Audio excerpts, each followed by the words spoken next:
hockey fans in the United States and Newfoundland. Canada is a country that has a reputation for multiculturalism and equality. However, our most precious cultural pastime, ice hockey, has remained a sport immersed in whiteness. Hockey in Canada has a rich history of discrimination and racism. Herb Carnegie, a Jamaican immigrant, was a very talented hockey player dominating the junior leagues. In 1949, Herb unsuccessfully tried to break the color barrier into the NHL, despite being told he was good enough. I was good enough for the Leafs. Because according to Conn Smythe, I would take Carnegie tomorrow for the Maple Leafs if someone can turn them white. How would you feel? I can't forget it. Because he cut my knees off. He broke my legs.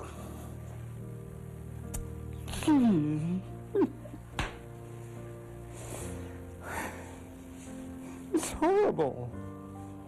Herb never made it to the NHL level because of his color, and it would take 9 more years until the color barrier was broken. Willie O'Ree of the Boston Bruins, a native of Fredericton, New Brunswick, is the first Negro to play in the National Hockey League. It must be quite an exciting thing, isn't it, to get into an NHL game? No, it was the greatest thrill of my life, I believe. I'll always remember this day. Willie O'Ree became the first black player in 1958. However, he was not welcomed in open arms and endured a tough career being subjected to violence and racial slurs.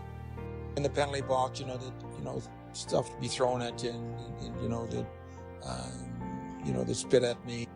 Similar to Jackie Robinson breaking the baseball color line 11 years earlier, O'Ree became a central figure to paving the road for future black players.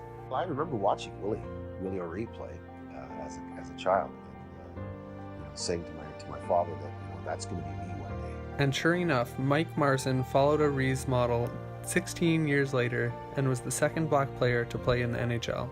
However, even in the NHL today, there is a lack of role models for non-white players. Youth need professional players to look up to in order to know it is possible for them as well. Role modeling is crucial to destroy stereotypes and get more diversity into the game of hockey. Let's be real, when it comes to the African American community, when you think about the sports that we excel in, you're thinking basketball and you're thinking football. Hockey is considered to be Canada's game. However, the racial demographics of players in the NHL do not match up to the Canadian demographics. Only 3.5% of the NHL is black in skin color, compared to Canada's 4.2%. The most lopsided difference is the East Asian demographic, where Canada's population is 9.9 to NHL's 0.7.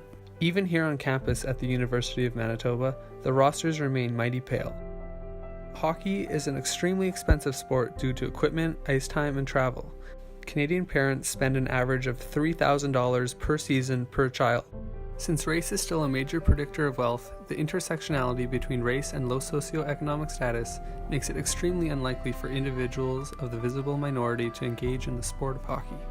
But the largest reason there is such little diversity in elite hockey is because of the individual and systemic racism in society.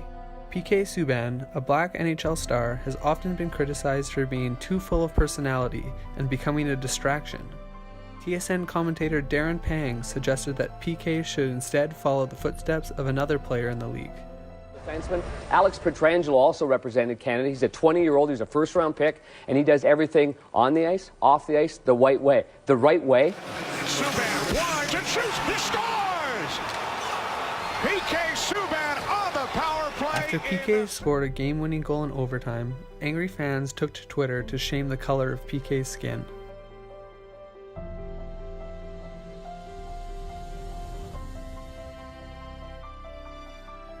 Coming with Ward, Kanuba with a chance, backhander loose, they score! They score! Similarly, after another overtime goal, the same thing happened to Washington forward Joel Ward. A flurry of racial slurs took over the internet. For him to be living his dream and do something that positive and garner that type of a negative reaction because people didn't get the outcome that they wanted, and because for some people he doesn't fit the visual stereotype, I mean, that's terrible. It's so frustrating. I've been playing on hockey since I was 2.5, 3 years old. I've been playing hockey, and there's been a number of those incidents, and they're just stupid people, really.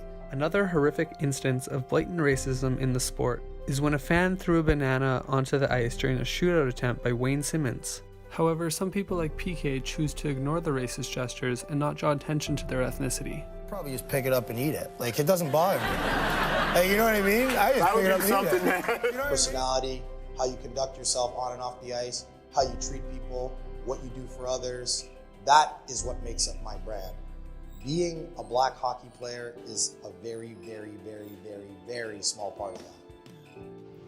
My son has family who is from Barons River First Nation, and their family organizes the Southeast Tribal Council hockey tournament every year. His grandmother's one of the chair people. Xavier's mom was born in December of 1985. In April of 1985, the Canadian government passed Bill C-35. Bill C-35 made changes to what's called the Indian Act. Because his mom was born before this act was passed, the government decided Xavier does not classify as a status Aboriginal. It really, really bothers me when I have a son who is 11 years old and I have to sit down and have a conversation with him to try to explain to an 11-year-old why you can't play in your goddamn grandmother's hockey tournament for your reserve because the government says you're one thing when we know you're not. Until things like that happen, issues like this are going to continue. I mean, it starts with society. Social class, individual and systemic racism combine to make it difficult for non-white Canadians to make it to elite levels of professional hockey. And when they do, they are often relegated to particular roles through racial stacking. Indigenous and black players have often been overrepresented as enforcers or goons as a result of coaches assigning roles based on the stereotypes of being savage or thug and unfit for more skill-based positions. The blatant racism results in Indigenous and black players learning to defend themselves through fighting. The context then further supports the stereotype and presents this position as a role model for younger athletes to select. I never fought one time because of racial remarks. I fought because guys, butt-ended me and speared me and cross-checked me and, things of this nature. And I fought because I had to, not because I wanted to. Starting in 2008, CBC's Punjab Hockey Night in Canada broadcasters have helped Canada's South Asian communities embrace ice hockey and share it with the next generation. The broadcast duo even went viral on the internet for producing one of the best goal calls of all time.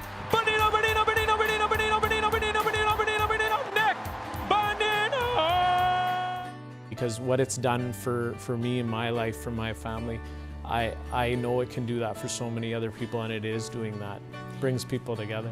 Tim Hortons just recently reached out to the only Kenyan hockey team. Canada is the home of hockey. Any hockey player would love to have the Canada experience. They had nobody to play against in Kenya, so Tim Hortons flew them to Canada to play with some NHL players. That's the best part about the game, is just how it reaches so many people, and a place like Kenya where you wouldn't think that there's even ice. Although lots more work needs to be done, it is strides like these by CBC and Tim Hortons that are reshaping who is involved in the sport of ice hockey. Through time, dialogue, and constant awareness being brought to this issue, slow and significant changes can be made to the color of hockey.